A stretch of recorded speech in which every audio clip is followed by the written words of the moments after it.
Então vamos conversar. Eu queria ler com vocês um texto que é um dos meus prediletos na palavra e que nessas últimas 2 semanas tem enchido muito o meu coração, que é Filipenses 2, de 1 a 11. Filipenses, capítulo 2, de 1 a 11.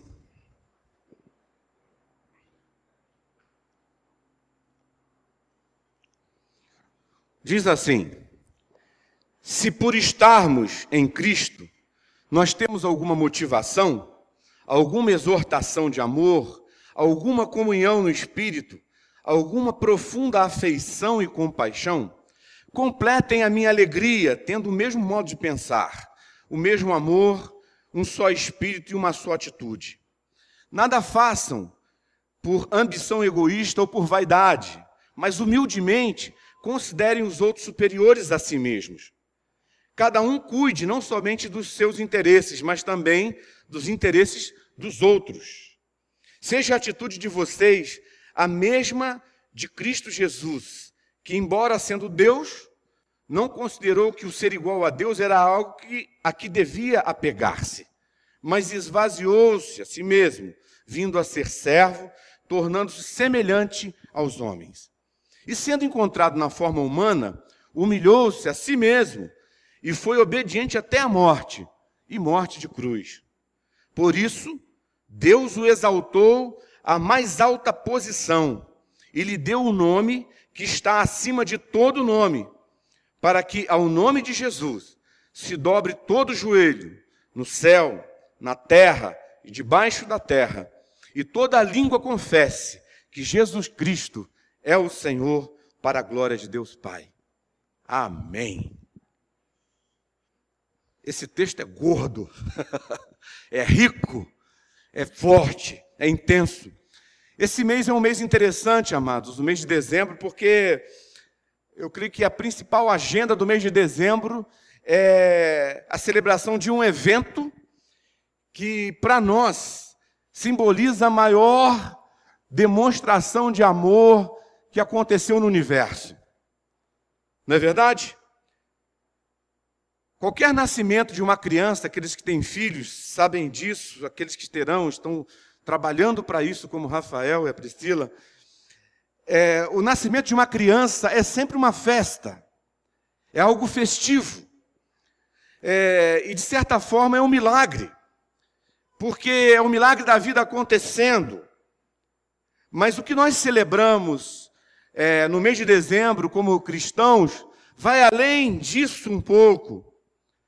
Porque o nascimento do menino de Belém expressa um milagre incomparável.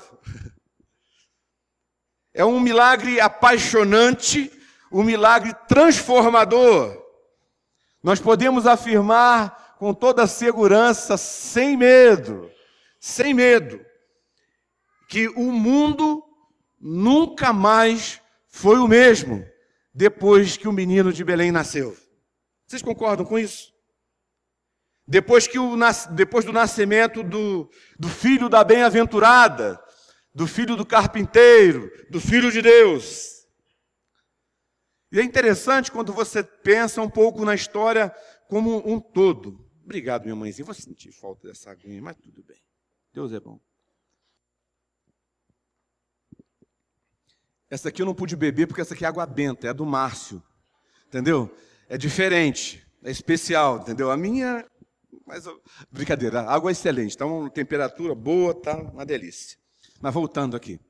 No começo da história da humanidade, a humanidade rompeu com Deus, nós sabemos disso, né? Quem lê a Bíblia percebe isso.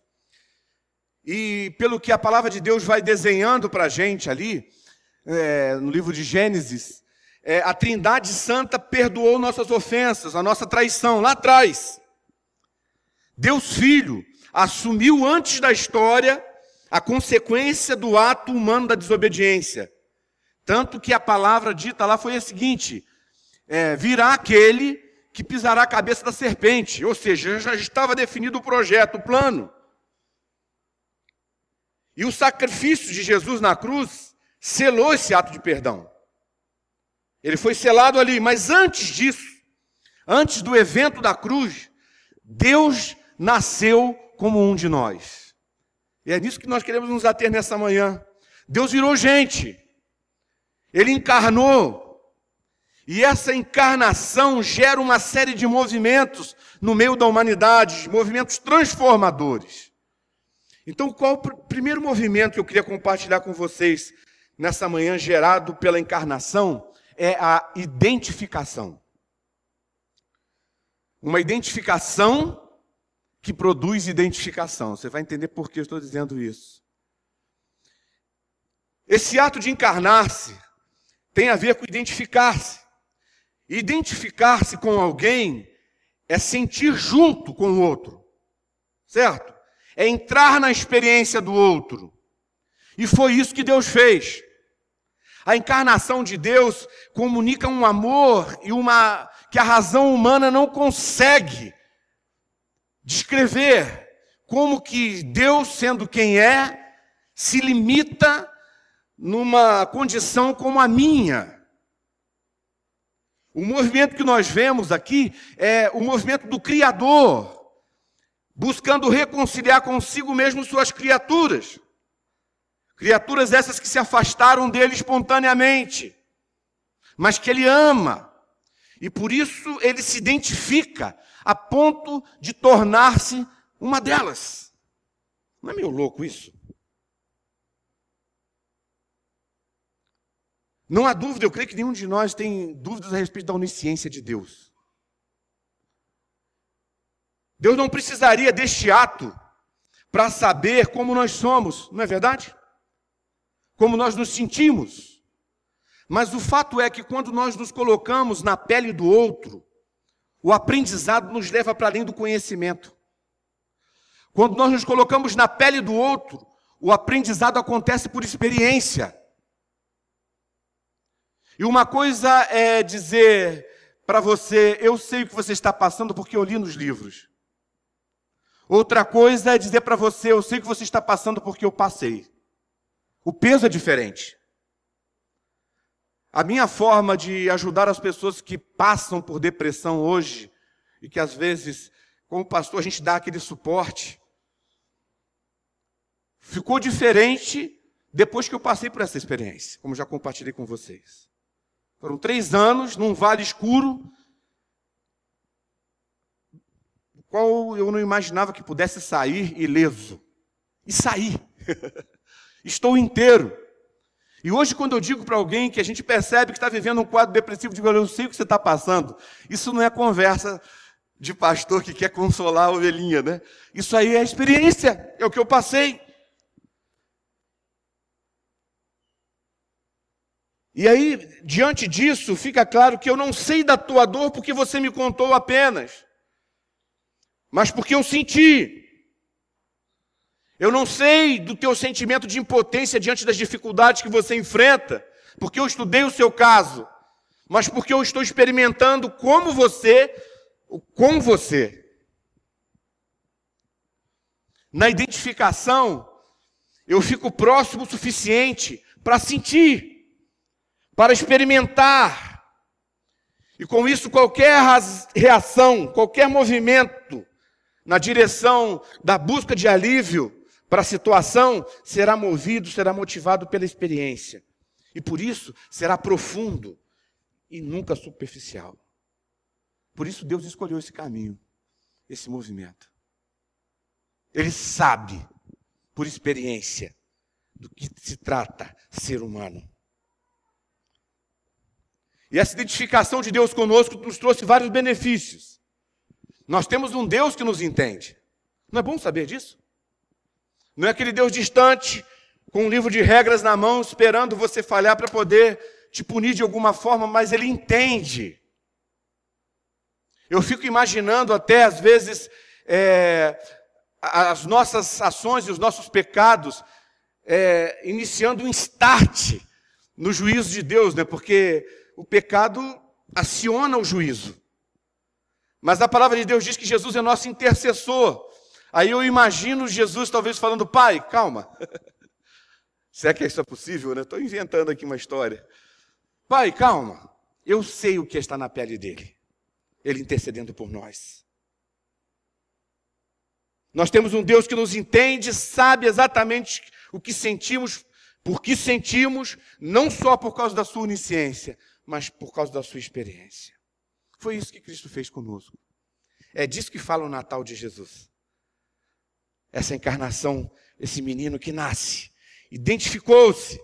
E segundo o texto que nós lemos, é necessário que façamos o mesmo. A proposta de que devemos reproduzir o seu movimento está claro aqui em Filipenses. É por isso que nós falamos aqui que a encarnação gera um movimento de identificação que gera identificação. A proposta aqui em Filipenses está assim, Filipenses 2:5.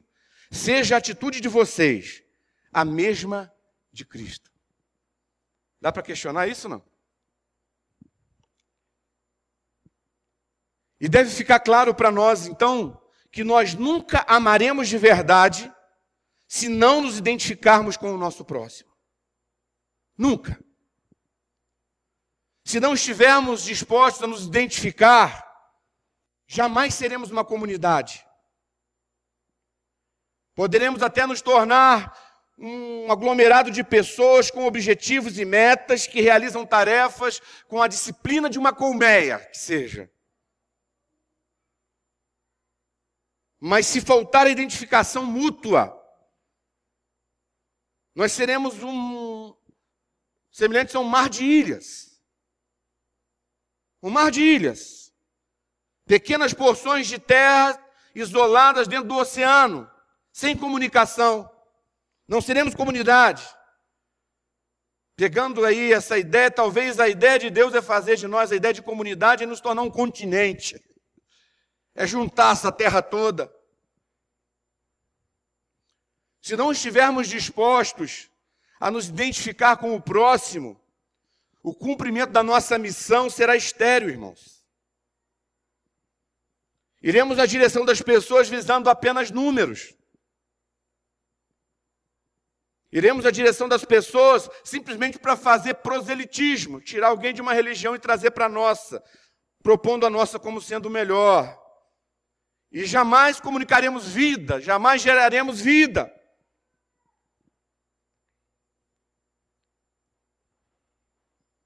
Eu creio que diante disso, é um desafio para nós, igreja do nosso tempo, não só a igreja local, mas a igreja do nosso tempo. É necessário que a igreja pense menos hierarquicamente, em todos os sentidos. Porque quando pensamos hierarquicamente, nós sempre acharemos que tem alguém mais poderoso, mais forte do que nós dentro da comunidade. Isso atrapalha a geração da comunidade. A igreja deve pensar menos na desigualdade espiritual. É claro que existem níveis de maturidade diferentes. A vida é assim. Mas isso não significa que ninguém seja menor ou inferior ou melhor do que o outro. Quando há identificação mútua, essa situação se resolve, porque eu olho para você como meu igual.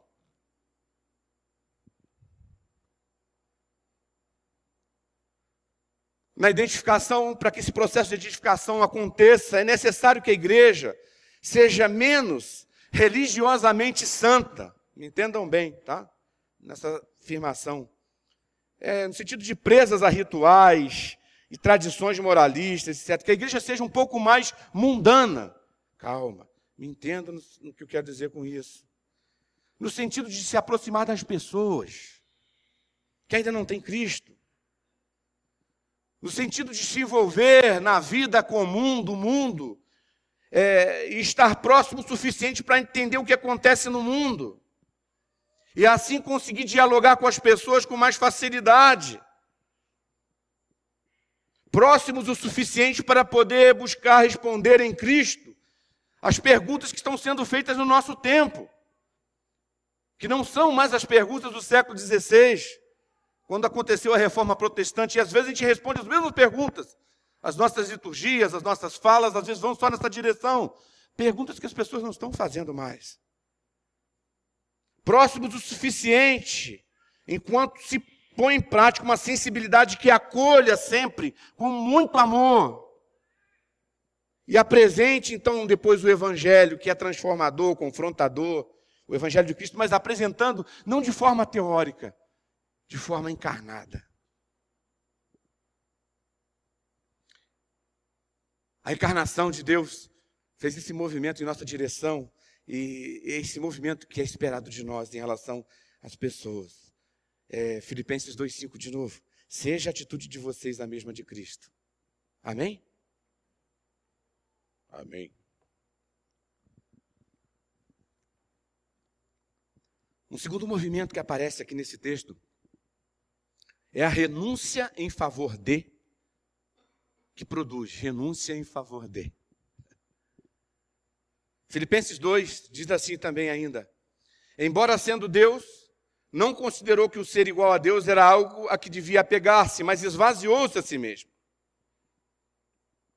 Essa experiência da encarnação ela é tão limitadora que Paulo diz que Jesus Cristo se esvaziou. Ou seja, era Deus, pois não poderia deixar de ser Deus, continuou sendo Deus, mas tornou-se homem.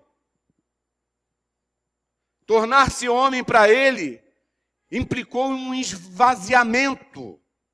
E esvaziamento está ligado à renúncia. Você abre mão de algo, você cede. E às vezes eu tento pensar um pouquinho nisso, mas eu não consigo dimensionar o preço, o custo para Deus desse esvaziamento, dessa identificação, dessa encarnação. Nós não sabemos exatamente como era Jesus antes dessa encarnação. O evangelista João, lá no primeiro capítulo, no Evangelho de João, ele descreve Jesus de uma certa forma. Ele vai falando que ele é o verbo de Deus, que ele estava lá no começo, que ele era a palavra criadora de Deus. Quer dizer, nada do que foi feito aconteceu sem a ação dele. Diz que ele estava com Deus e que ele era Deus. Mas nós não temos uma imagem, um desenho desse Deus antes da sua humanidade. Mas depois da experiência humana e da encarnação, que implicou em identificação, esvaziamento e morte, após ter vencido a morte e ressuscitado com um corpo glorificado, como dizem as Escrituras, ele aparece aos seus discípulos e é reconhecido por conta da sua forma física. Inclusive os sinais dos cravos estavam lá, não é isso? Ele teve aquele embatezinho com Tomé e teve que mostrar. O Deus que se esvazia para identificar-se é marcado por toda a eternidade.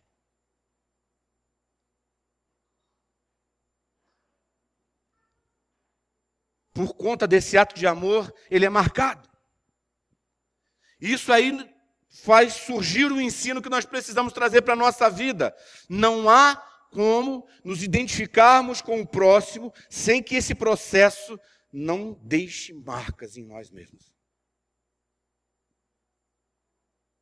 Não há como se envolver com o outro sem que isso deixe marcas.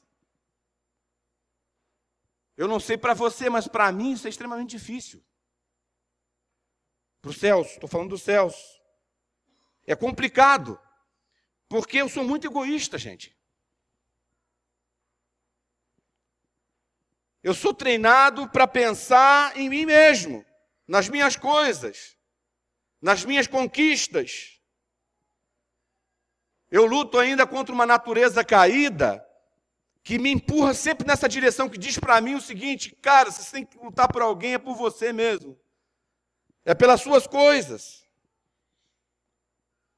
E por isso, às vezes, eu, Celso, não sei você, eu até admito, eu me permito adquirir marcas ao longo da minha caminhada, mas que sejam marcas de lutas em prol das minhas próprias conquistas. Aí não tem problema. E jamais pelo envolvimento comprometido com a sua luta. Porque eu sei que esse envolvimento vai exigir de mim renúncia. Isso vai me marcar para sempre. Mas o fato é, irmãos, que qualquer busca na identificação com o próximo, com alguém que não seja eu mesmo, vai implicar em renúncia. Está claro para você? Não há como deixar a luz do outro mais brilhante sem diminuir um pouquinho a sua.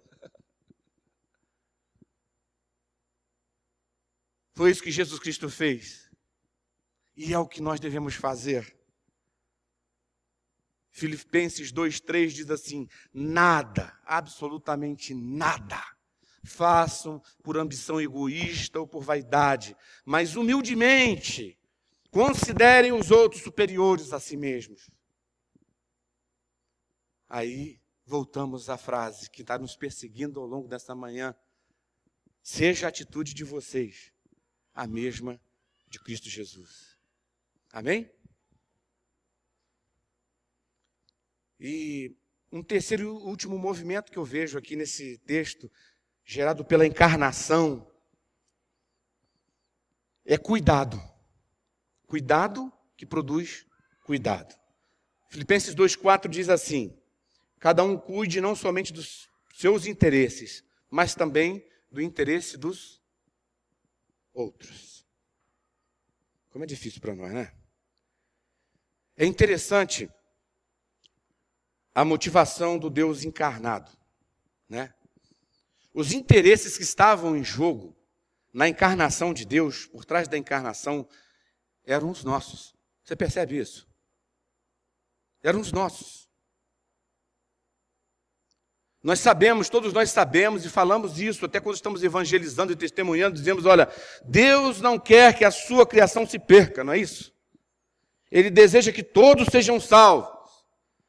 Mas, na verdade, os beneficiados com o projeto, com o movimento da encarnação, somos nós. É claro que o amor de Deus atingiu o seu objetivo último, que é nos trazer para perto. Isso estava no coração dele. Mas ele pagou preços altíssimos que nós não precisamos pagar.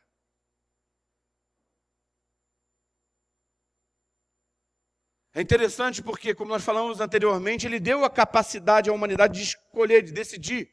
E a humanidade escolheu errado. E diante disso ele poderia simplesmente nos deixar seguir nossos próprios passos, né? Falar, já que vocês escolheram, então siga o seu caminho. Ele poderia simplesmente nos ignorar, mas ele não fez isso. Deus poderia fazer para a humanidade ali no Gênesis a mesma proposta que ele fez para Moisés diante do povo de Israel ali em Êxodo 33. Quando ele diz para Moisés o seguinte: ó Moisés, vocês vão chegar na terra prometida, vocês vão alcançar esse objetivo, eu vou até mandar um anjo com vocês, mas eu não vou me envolver com vocês. É por isso que Moisés se desesperou. Ele se desesperou. Porque você imagine a gente vivendo um projeto de vida sem que Deus estivesse envolvido nisso.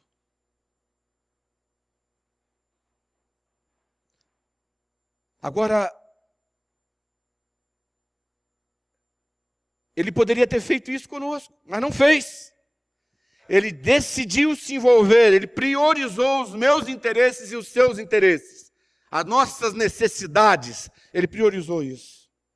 E ele decidiu cuidar de nós. Pedro diz lá na sua segunda carta, no capítulo 1, que Deus, além da salvação, nos deu tudo o que necessitamos para a vida e para a piedade. Tudo. Por meio do pleno conhecimento daquele que nos chamou para a sua própria glória e virtude. Dessa maneira, ele nos deu as suas grandiosas e preciosas promessas, para que por elas vocês se tornassem participantes da natureza divina. Ele cuida ou não cuida? Isso é cuidado. O ensino importante para nós aqui, irmãos, é que não há como encarnarmos o próximo e buscarmos a identificação com ele sem que isso resulte em cuidado. Esse é um movimento da encarnação. E por que isso? Porque a aproximação deixa em evidência as necessidades.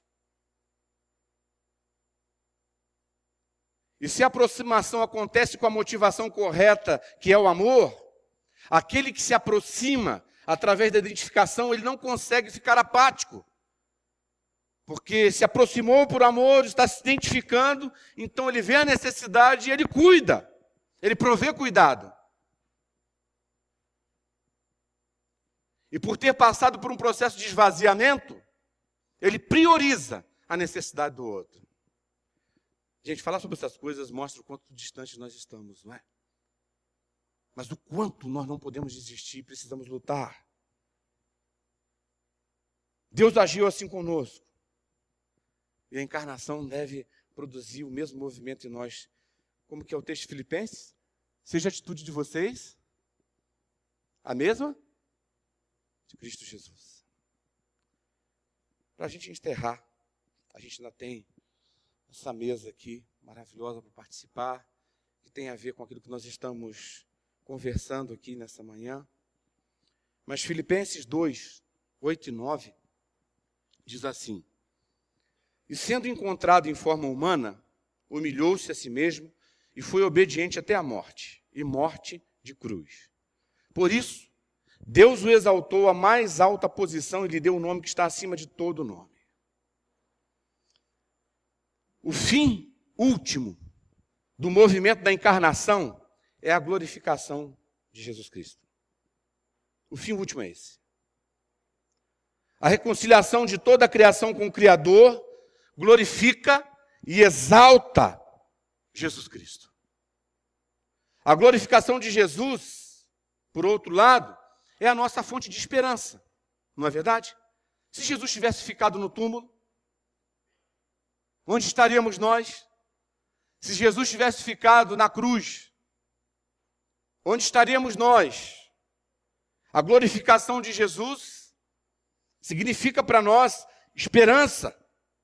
Nos faz olhar para frente, traz para nós certeza a respeito da nossa salvação, certeza a respeito do nosso futuro. E quando nós nos permitimos ser conduzidos, levados pelo movimento da encarnação, o nome de Cristo também é glorificado. É glorificado no que nos tornamos, é glorificado no que nós fazemos, no que praticamos. O nome dele é glorificado porque as pessoas poderão ver em nós. E as pessoas precisam ver em nós, gente. Lembra daquela fala bem encapetadinha que a gente gosta de usar de vez em quando? Meu irmão, não olhe para mim, olhe para Jesus. Sabe o que é isso? É desculpa de crente sem vergonha, gente. Que não está afim de pagar o preço. É claro que, se você falar, olhe para mim e veja a perfeição do Evangelho, você é um tremendo hipócrita. Eu seria um tremendo hipócrita. Mas, se eu falo, olhe para mim e veja sinais dessa humanidade perfeita de Cristo que começam a aparecer na minha vida. Não sou perfeito. Mas é necessário que na vida daqueles que se propõem a ser discípulos de Jesus Cristo estejam presentes sinais dessa humanidade perfeita que ele viveu aqui. Caso contrário, não tem sentido o que estamos fazendo e falando. Porque as pessoas à nossa volta precisam ver a palavra, o Evangelho, o Cristo encarnado. Sabemos que estamos longe da perfeição, mas precisam existir sinais na nossa vida dessa humanidade perfeita que Deus idealizou, porque isso vai glorificar o nome de Cristo. E isso vai gerar esperança no coração das pessoas que perceberem, poxa, é possível sim, algo diferente do que eu tenho experimentado. É possível sim, uma vida diferente daquela que eu tenho visto. O nosso Brasil está complicado, não está? O mundo está complicado. E a desesperança, ela toma conta do coração e de várias formas. E a nossa esperança está onde? Sem querer viver alienado, longe do mundo, mas assim, a nossa esperança é o Senhor. Mas é o Senhor Cristo em nós. esperança para esse mundo. Ele precisa se tornar visível. O fim último da encarnação é a esperança. Então, ao celebrar o Natal, faça decorações bonitas como essas aqui. Monte o pinheirinho. Se tem filhos pequenos, é divertido montar com as crianças, né? Até os maiorzinhos também gostam de brincar. Prepara aquelas comidas gostosas da ceia de Natal. Não tem nada errado em você fazer isso. Só que, não esqueça, jamais, que esse evento é muito mais do que comida, do que as cores vermelhas e prateadas, douradas. Esse evento significa um movimento na história onde Deus encarna por amor e se torna como um de nós, vivendo na nossa pele, sente e vence todas as pressões que nós sentimos e vencemos, e lutamos, com as quais lutamos, e morre, e cumpre uma pena que era nossa, que era a morte da cruz, e que é glorificado, para que o nome dele seja glorificado em nós, para que a vida que ele viveu aqui seja impressa em nós, de dentro para fora. Isso gera esperança não só no seu coração, mas gerará esperança também para o mundo que tem perdido aceleradamente a sua esperança. Amém? Que Deus nos abençoe com essa palavra. Vamos orar mais uma vez?